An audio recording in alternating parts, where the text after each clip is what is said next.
Yo, what's up guys? In this tutorial we will quickly learn how to make this really cool looking glitch effect in After Effects, and we don't need any plugins for this one, so yeah, we can just start. So let's go to a new composition, and I already prepared this little text which looks super boring, so let's give it some nice glitch effect. So let's select the text and look for the wave warp effect first of all, and just apply this.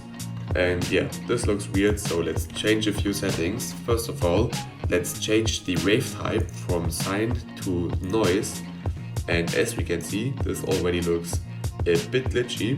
We can also try the smooth noise effect, but I think the normal noise looks better.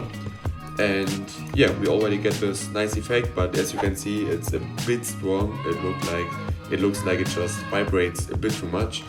So let's change the wave speed to something like 0.05, which is of course quite low, but will look a little bit smoother. So now, as we can see, yeah, this will maybe take some time to pre-render, but yeah, this looks a bit cooler. We can also maybe decrease the wave height a bit to something like 6 or 7, so it won't be that strong, but this is up to you. But yeah, this looks really cool, but let's give it even some more stylistic effect so it looks more like a glitch. And first of all, I always like to add a little glow effect, which you can just search in here and find under stylize. And let's just apply this and increase the radius a lot and decrease the glow intensity to something like 0.2 or 0.3. And yeah, this looks cool. But yeah, let's give it one last effect, which is the Venetian blinds effect.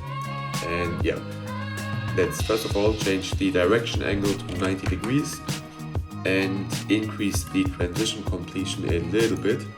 And you can already see where this is going. So maybe let's put in something like 10 in here, or even 5. And we can also increase or decrease the width depending on how many of these stripes you want.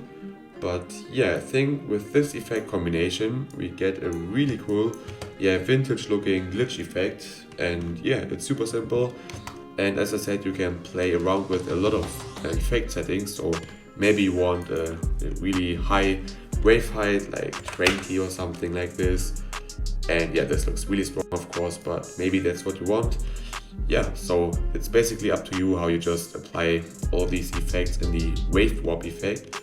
But yeah, I hope you enjoyed this, and see you next time.